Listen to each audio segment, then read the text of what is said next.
So the goals that I see for the museum network that we're talking about, overall is to create a common identity, a brand as it were. And we heard branding, Tom Augustin talked about the branding that the foundation is doing.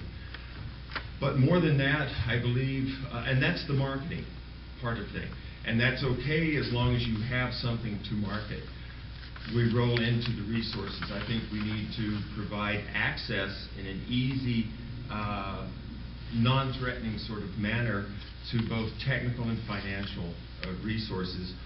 But the bottom line, and I know this from the various disparate entities out there, is people need to be aware that we're not trying to take their independence away.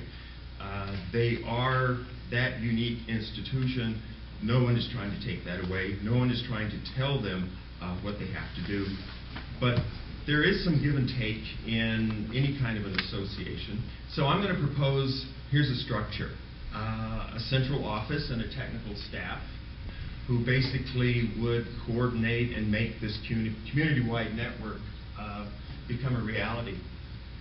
Would be a regional coordination, the marketing, which is national and regional promotion, museum technical assistance, and of course the all-important funding assistance.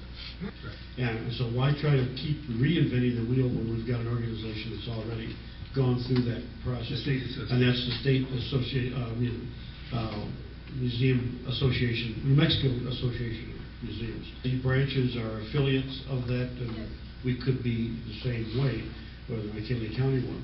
But I think to totally ignore them was not conducive, and maybe as things go along more in terms of organizational patterns, bring some of their officers into the picture, at least get copies of their constitution and bylaws, and encourage all the local museums also to become members.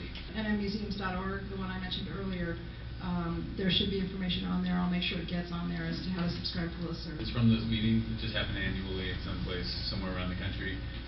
Wild things happen. Really, really good plans get hatched, and incredible sort of unofficial partnerships are formed, and ideas for exhibitions and for sharing resources happen. And there's panel discussions. There's all the formal things that come along with the conference, but then there's all those informal partnerships that are established and then later on formalized.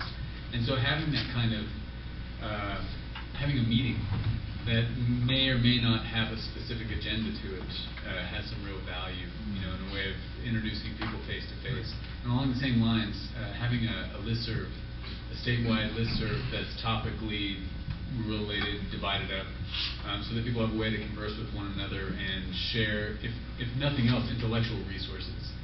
If you do get that network organized and set up as a nonprofit 501 organization, we have co-op money, which is marketing money that is available to that organization. I'm sure some of the museums individually go after that money that we have, but it looks a lot better in our department if you go as a group with one marketing effort to market all of your museums. We post the archives, the arts councils, the groups of artists. I think all of those need to be brought into this mix. And once again, Greg, appreciate you. One of the first things I would do is I would go around and create a directory to all the people related to the arts in some way, shape, or form. We have this idea of this network collaborating to present to home, to promote the county. Come join us in this discussion and see where we can move this forward. And be a part of the museum network. Maybe